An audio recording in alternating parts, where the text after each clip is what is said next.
E eu estou muito feliz de estar aqui. Estou com saudade de vocês. Faz muito tempo que nós não nos víamos, mas aprova o Senhor nos trazer aqui hoje. E antes de começar a meditar na palavra, eu queria adorar a Deus com essa canção.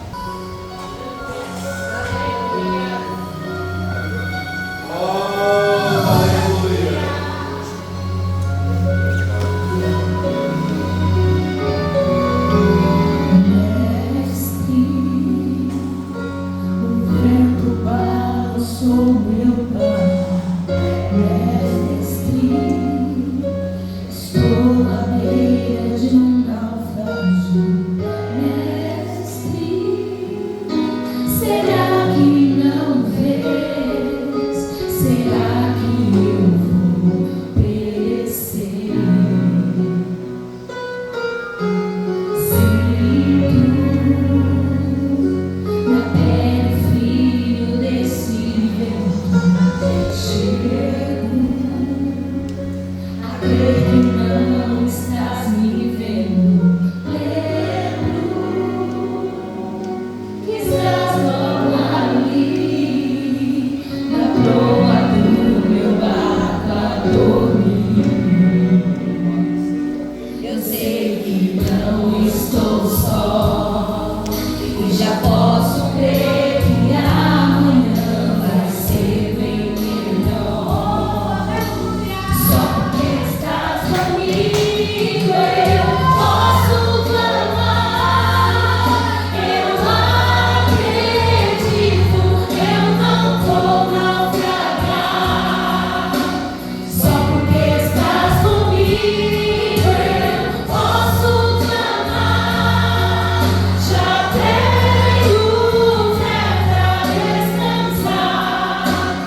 algo a manda e lhe obedece. Pode se sentar.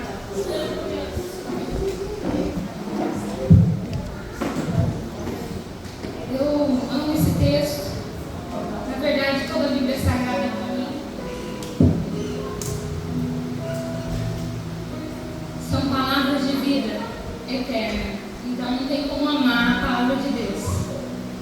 Eu louvo a Deus porque esse tema é um tema muito difícil. É difícil. É um tema complexo. Porque quem é este? E como vamos explicar Jesus? Fala para mim, como explicá-lo? Quando o texto que vocês escolheram, o tema está dizendo quem é, está dizendo sobre alguém, uma pessoa específica, e este diz aquele que está próximo. Porque quando a gente quer falar com algo que está longe, a gente fala aquele. Então, quando a gente quer falar sobre algo que está próximo, quem é este? Então, o texto nos diz, em 3 passagens, esse mesmo episódio aconteceu em Mateus, capítulo 8, versículo 23, aconteceu em Marcos, capítulo 4, 35, e também aconteceu em Lucas, da qual nós lemos, e começou no versículo 22. Então, esse texto ele está dentro de 3 grandes blocos que os escritores estão dizendo. O primeiro grande bloco, o primeiro é o discurso do Senhor Jesus sobre o reino. O segundo é os milagres de Jesus, o que tem no reino, o que o reino produz. Então, esse segundo discurso é onde está o texto. E o terceiro grande discurso fala sobre os fundamentos. E vai lá para Mateus 16, quando Pedro está falando com Jesus sobre quem era Jesus. Ali começa o fundamento da igreja. Então, o texto está separado dentro desses 3 grandes blocos, 3 grandes discursos, mas Marcos, Lucas e Mateus. Mateus fala da genealogia, Marcos vai falar do princípio do Evangelho de Jesus Cristo e Lucas vai falar sobre o princípio, quem no princípio precedeu Jesus, que foi João Batista, que estava falando, é chegada a vós o reino de Deus. E após mim vem um da qual não sou digno de desatar a sandália dos pés. É ele que vai batizar com o Espírito Santo e com fogo. João é diferente, porque tem um outro prisma, mas ele começa o capítulo 1 também falando de Jesus Cristo, falando sobre o princípio de Jesus na criação. Então, Jesus está pregando na Galileia. E quando ele está pregando, ele está cumprindo a profecia de Isaías capítulo 9, versículo 1 e 2, que diz assim, que o povo que estava em trevas viu uma grande luz, e aqueles que estavam assentados na região da sombra da morte, resplandeceu-lhes a luz. Então, tanto na Galileia quanto em outras cidades, Jesus estava pregando o Evangelho. Ele sai da Galileia e ele diz assim para os discípulos que quer atravessar para o outro lado, para além do mar. Quem é Jesus, querido? Jesus, ele se manifesta tanto na sua pessoa, na sua natureza, quanto naquilo que ele veio fazer. Porque o Antigo Testamento vai falar sobre quem ele é, mas o Novo Testamento está atrelado sobre aquilo que ele faz. Porque se um filho vos nasceu, um menino se nos deu, o principado está sobre os seus ombros, e o seu nome será Conselheiro, Maravilhoso, Deus Forte, Pai da Eternidade e Príncipe da Paz. Ele está falando quem ele é, mas se ele não tivesse vindo no Novo Testamento, ele só seria alguém que era, mas ele passou a ser alguém que faz, porque quando ele vem no Novo Testamento, ele leva sobre si as nossas dores e enfermidades. Literalmente ele tomou sobre si tudo aquilo que nós estávamos devendo, todo o nosso pecado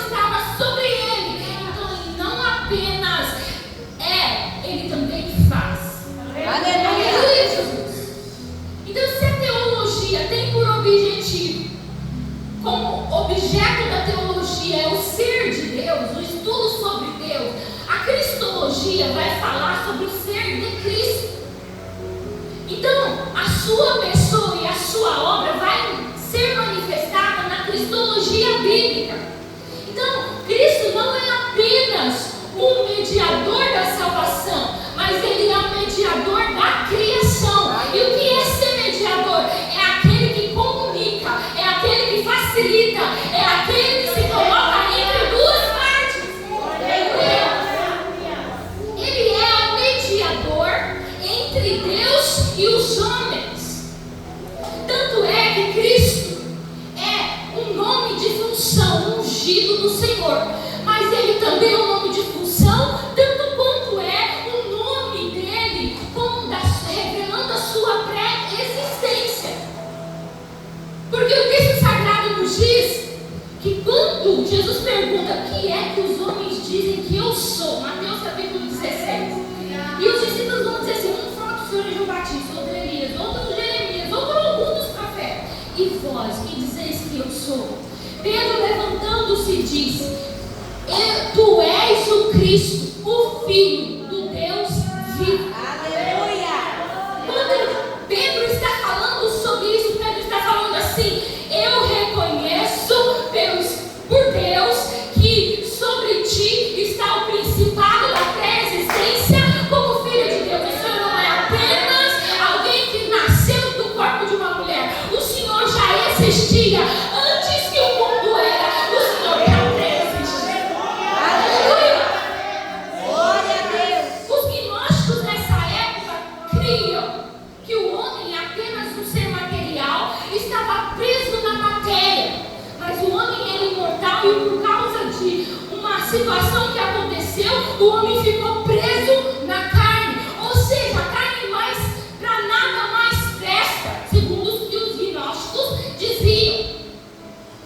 E esse gnosticismo dizia que Jesus não poderia encarnar na carne que era má, porque ele era apenas um espírito. Ou seja, se Jesus não poderia encarnar, não haveria substituto no nosso lugar. Então está aí uma heresia. Essa doutrina lutava contra a igreja naqueles dias. Mas uma observação que eu quero fazer aqui para você, que é impossível eu falar hoje aqui sobre quem Jesus é se eu não falar sobre quem o homem é. Olha só, o homem diz os artigos científicos que o homem é um ser em si para lá de si. Ele está em constante evolução e ele está se autotransformando. Mas o homem, nós bem sabemos que está debaixo da corrupção do pecado, apesar de ter sido criado como coroa da criação de Deus. Ele abriu concessão para o pecado e por decisão própria ele decidiu pecar. Então, queridos, se o homem pode se autotransformar, então também não era necessário um Salvador que o transformasse, porque nós automaticamente iríamos melhorando como pessoa. Mas tal qual o ferro que fica sobre a atmosfera, recebendo chuva e sol, e ele começa a enferrujar, tal qual somos nós, distanciados da presença dele, nós acabamos nos deteriorando.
para a morte.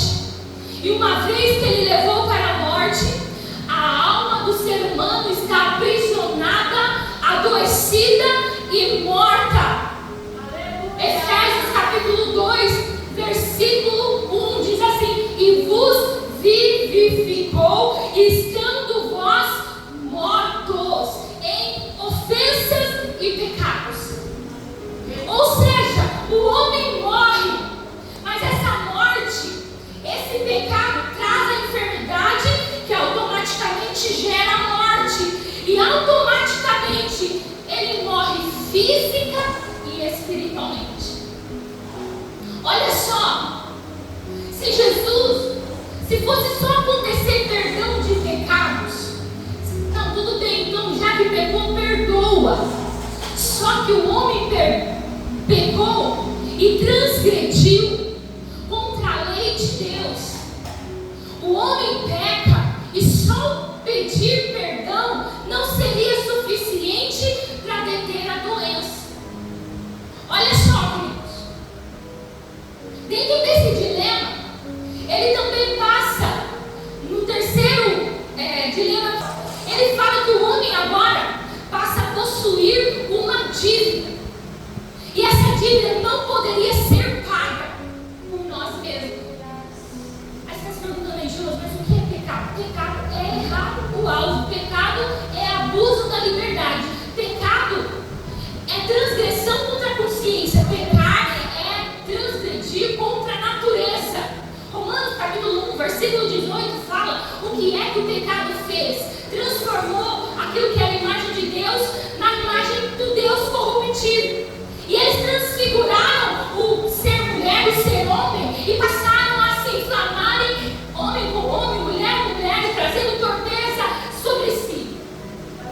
Nesse texto vai nos falar, queridos, o que o pecado causou no ser humano. Olha só, se a gente diz que o perdão não bastaria, não, o perdão não bastaria. Porque o que é que aconteceu? Quando o homem peca, o homem se corrompe. Corrupção. A corrupção entrou dentro do homem e fez com que ele tivesse compulsão pelo pecado. Olha só, vou dar um exemplo. Preciso de 2 voluntários. Quem pode me ajudar? Nossa, quanta gente. Vamos. O pastor escreveu aqui. Fica de frente para a igreja. Se possível, não ficaria.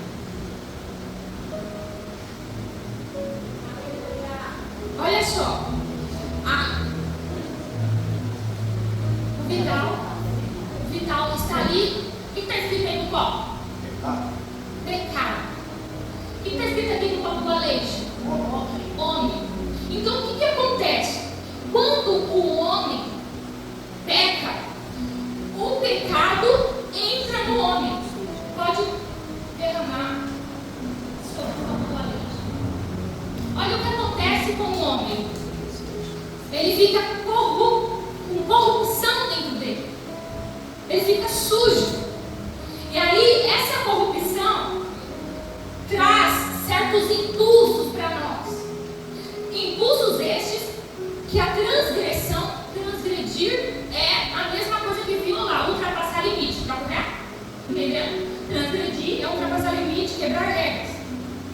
Então, quando o homem aceita o pecado toma conta do ser do homem. Então, se o Alexandre aí pedir perdão, pede perdão, Alexandre. Perdão. Limpou? Perdão. O que aconteceu no Antigo Testamento? Os sacrifícios cobriam o pecado, mas não tratavam o que estava por dentro. O que acontece a partir de então? O homem passa a ser contaminado pelo pecado. E aí ele passa a ter uma consciência culpada. Porque uma vez que ele peca, que ele transgride, a consciência diz para ele que tem algo errado, que é a culpa. E aí a pessoa, como consequência, quer se arrepender. Mas só que o arrependimento é só uma ação externa. Porque se o arrependimento em si só fosse ok, pudesse fazer algo,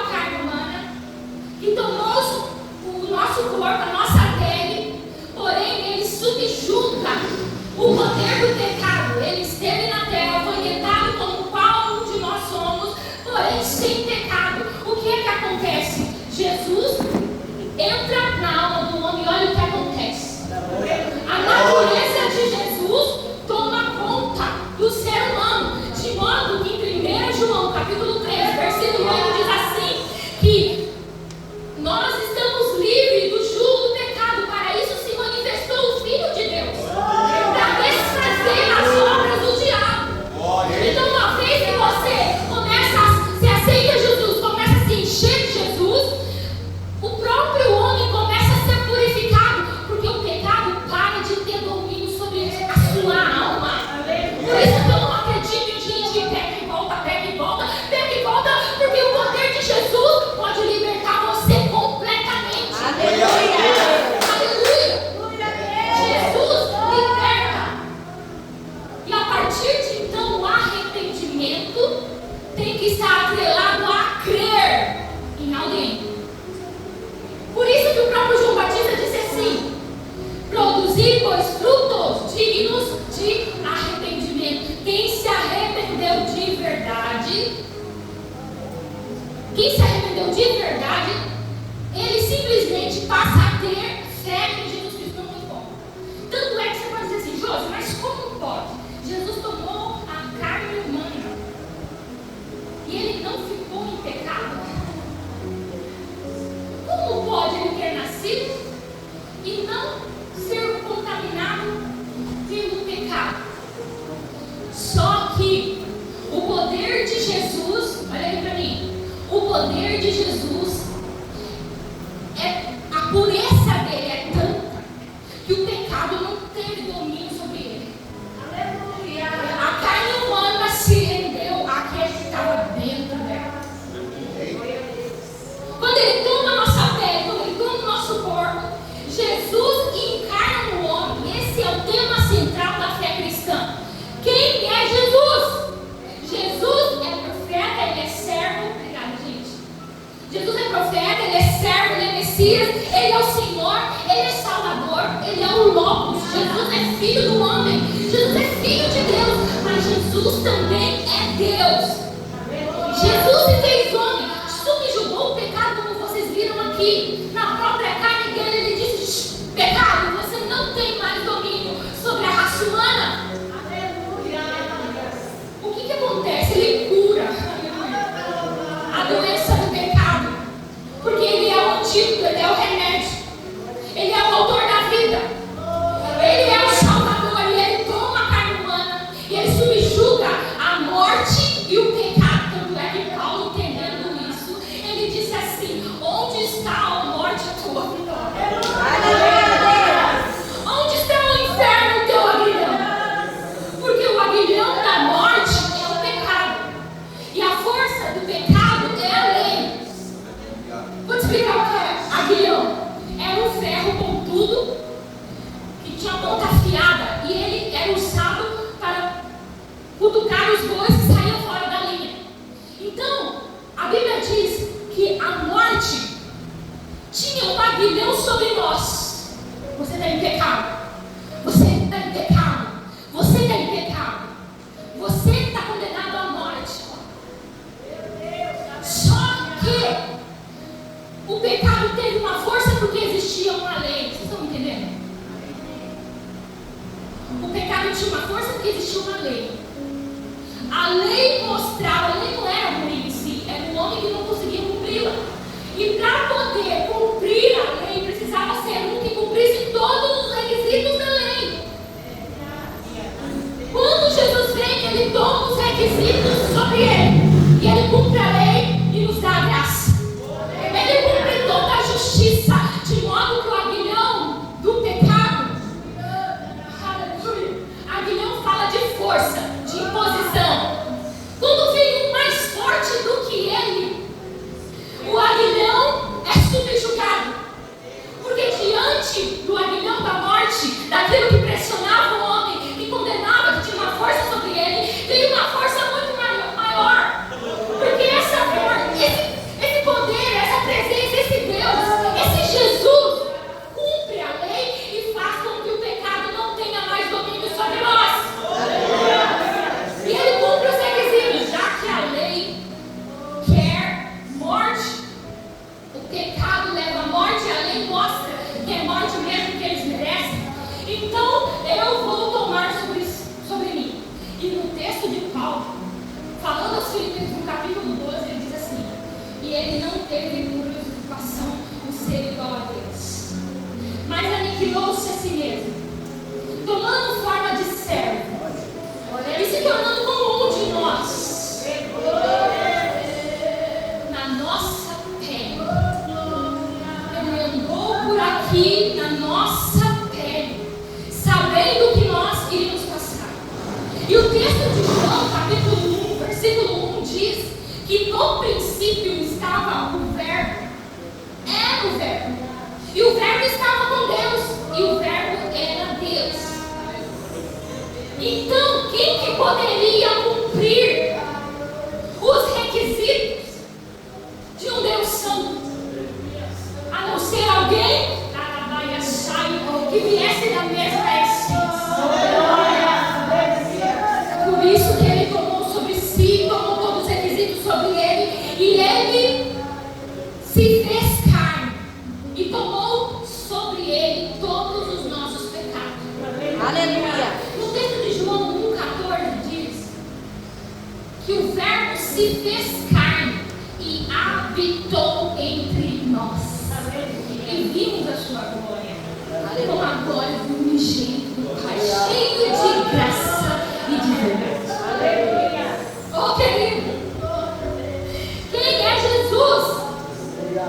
Jesus absolveu, na verdade ele absorveu e ao mesmo tempo dissolveu o pecado e o poder da morte. Tanto é que quando ele vai até o inferno, ele toma a chave da morte. Ele vence o pecado na carne, vai até as profundezas e toma a chave da morte do inferno. Porque está teletestado, está consumado. Ou seja, aquilo que a morte desejava estava saciado, as exigências foram cumpridas. A morte perde sua capacidade de corromper a alma. A morte não tem poder mais de corromper sua alma, eu digo morte espiritual. Porque ainda nós estamos sob a sentença de um dia nós passaremos pela morte se Jesus não voltar.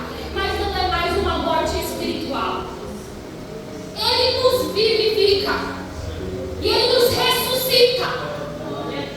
A morte perde sua capacidade de corromper a alma e ao mesmo tempo Jesus cura a enfermidade do pecado.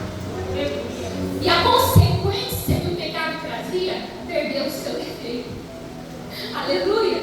É por isso que em Gálatas capítulo 2, versículo 20 diz assim: já estou crucificado com Cristo. E não mais eu vivo, mas Cristo vive em mim. E a vida que agora vivo nessa pele, nessa carne, vivo lá na fé, no Filho de Deus, que me amou e se entregou a si mesmo por mim. Na morte de Jesus, todos nós morremos. Toda a humanidade morreu junto com Jesus na cruz. De modo que na morte de Jesus nós morremos, mas também na sua ressurreição nós estamos unidos com Ele. Aleluia! Aleluia! Nossa alma sai do poder da corrupção. Aquilo que estava dentro não mais tem poder de permanecer, porque a gente toma sobre nós a natureza do Filho de Deus. Ele se fez filho do homem para que nós nos tornemos filho de Deus. E ao mesmo tempo, Ele não deu só um codinome para nós, Ele nos deu toda a capacidade de servir. Ele deu a nós. É por isso que eu não entendo algumas pessoas que dizem: não consigo. É porque não conhece quem é Jesus.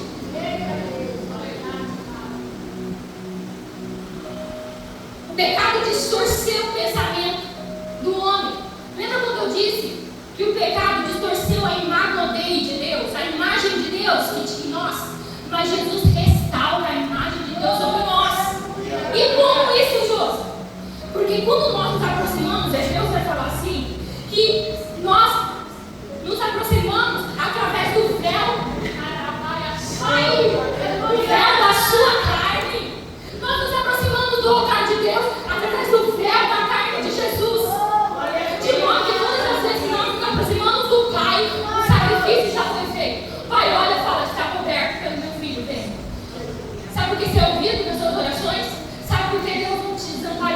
deixa, porque você está sob a cobertura do Filho. E uma vez que o pecado nos distorceu, Jesus traz a sua natureza para nós. Olha só, Josi, então por que é que eu tenho ainda maus pensamentos? Por que às vezes eu tenho vontade de estrangular alguém? Por que às vezes eu tenho vontade de falar para o meu chefe, olha, vai se converter em Cristo? Por que tem horas que eu tenho vontade de sumir, de ir embora? Por que eu tenho esses impulsos? Por que é que você ainda tem? Eu vou te falar aqui hoje.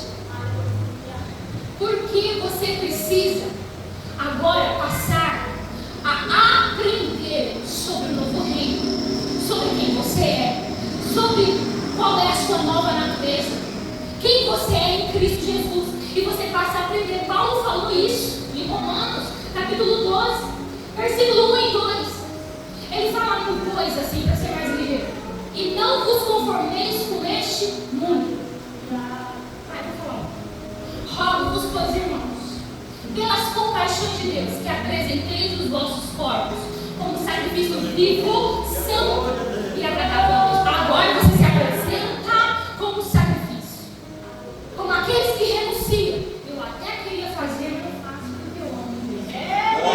Eu me apresento a Ele como sacrifício, renunciando a minha carne, morrendo todos os dias, tomando a cruz todos os dias e seguindo nesta.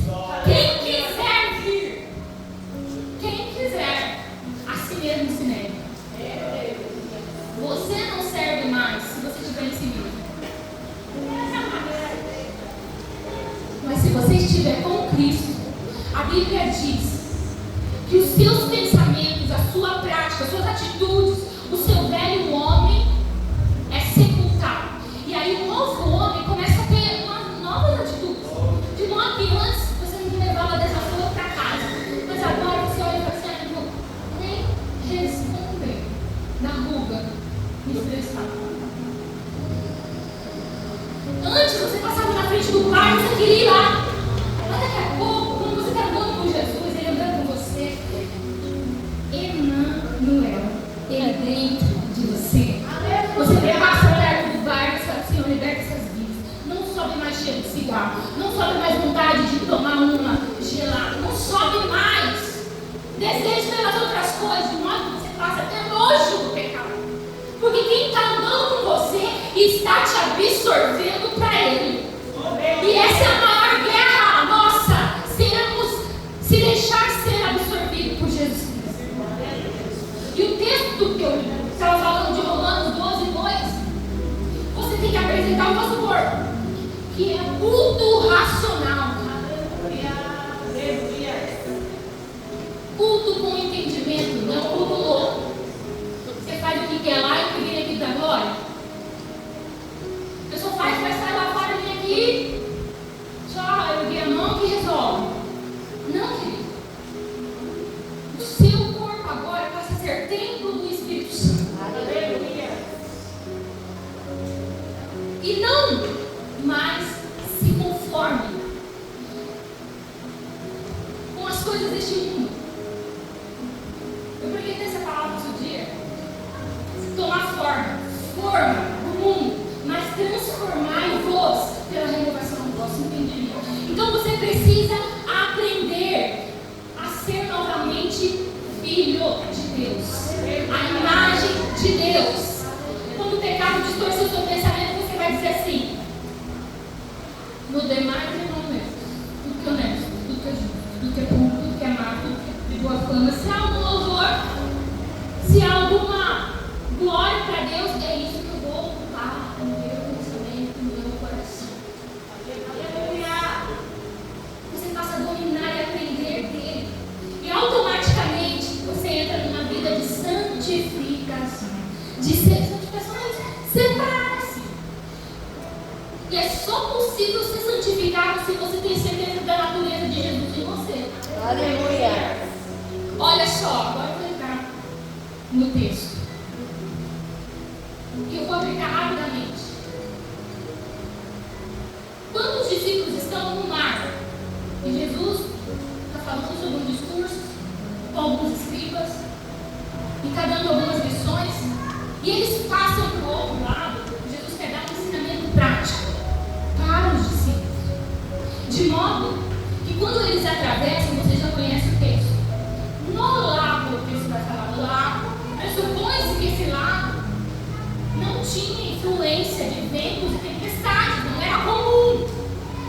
poderia ver? Até poderia, mas não era comum ter.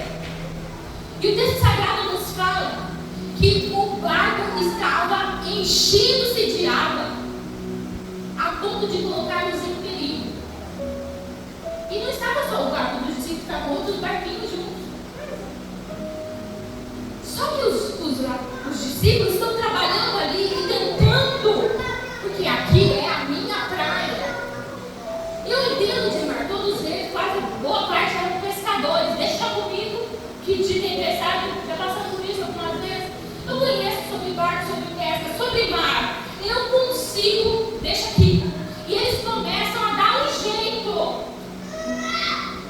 E aí eu quero aplicar a primeira lição nossa aqui nesse texto. Em primeiro lugar, quando você está com o mestre, alguns recursos que você utilizava não servem mais para a próxima fase. De modo que você pode até saber muito, ou saber na sua área, ou você ter alguns requisitos, mas esses requisitos, sentar debaixo da autoridade do mestre, não servem para nada. Porque você vai acabar entendendo que há dificuldades que nós passamos, que superam a nossa capacidade. E aí, quando a gente está cansado, esgotado, nervoso, começa a gritando.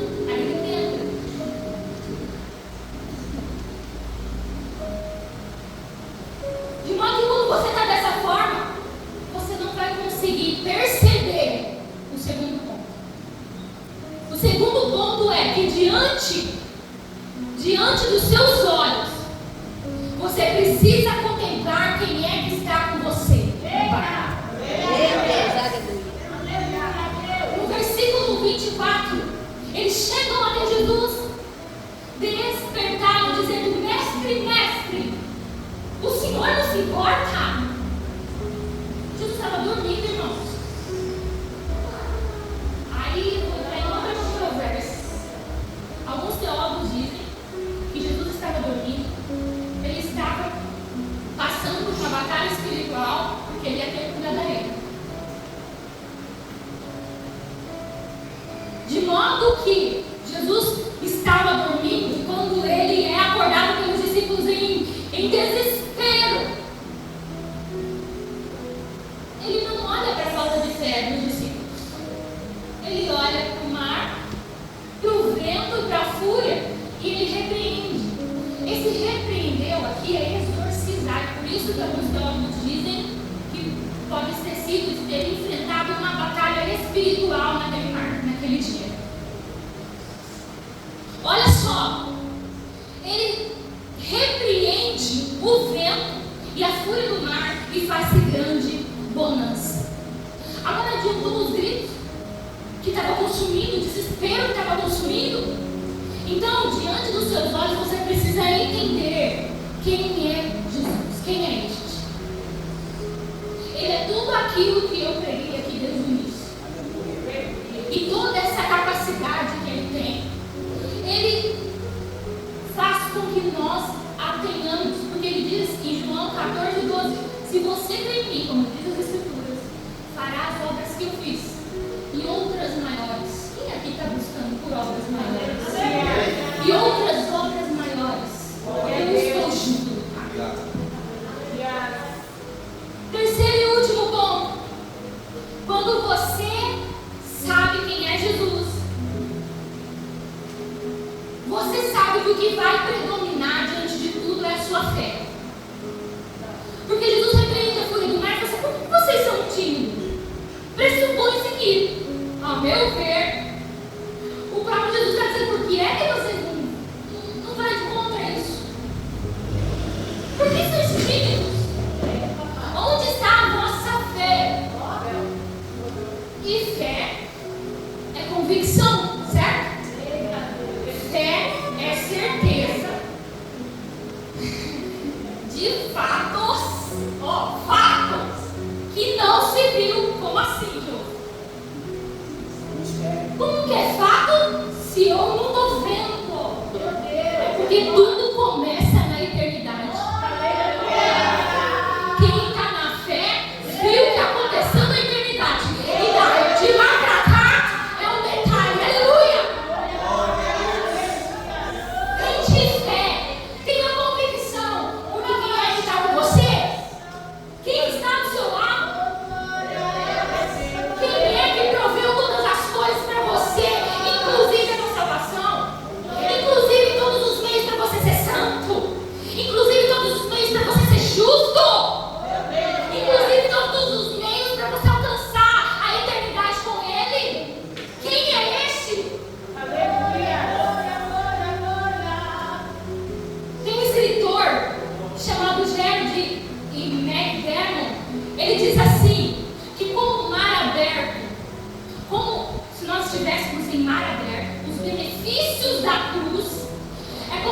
estivéssemos no mar aberto tentando contar as ondas. Você consegue? E aí eu vou acrescentar. É como se você saísse para fora e tentasse contar as estrelas. Abraão não conseguiu. É como se você fosse uma praia só e tentasse contar as areias. Cada grão de areia. Os benefícios da cruz equivalem todas essas coisas que eu não vou conseguir esgotar aqui em 40 minutos. Mas você pode descobrir dia a dia após dia. Prossigamos em conhecer ao Senhor. Conheçamos e prossigamos em conhecê-lo.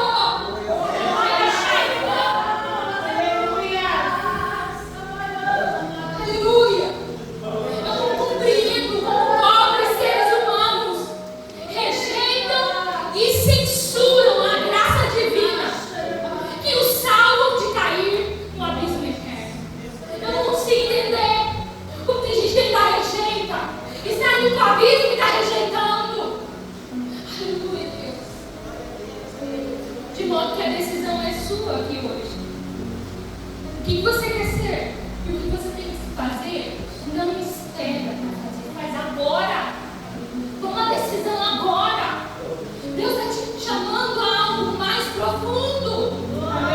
A sua fé não vai ser uma fé perturbada, uma fé de nervosismo, uma fé movida à circunstância, uma fé que se apertar eu saio, uma fé que eu tenho que gritar, eu perco as primeiras, uma fé que depende da minha própria força. O Senhor está convidando você a ter fé nele.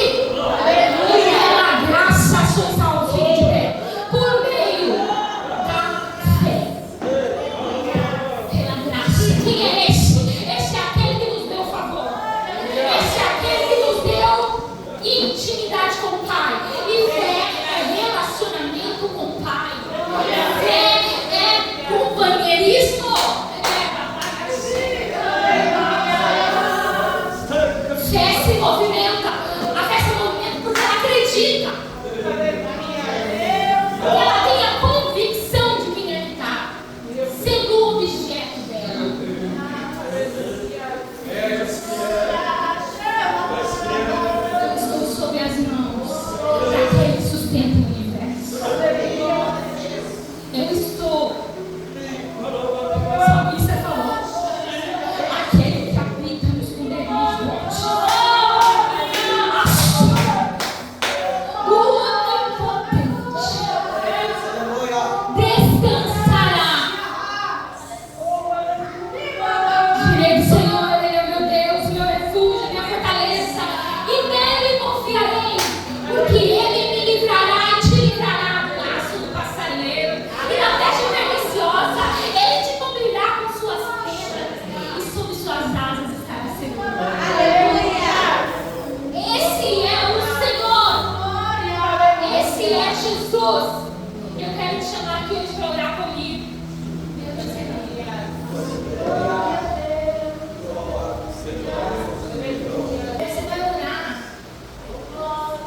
Não, querido, se você falar para te movimentar em nada, para onde você vai pegar Jesus? Vem aqui que eu vou fazer o quê?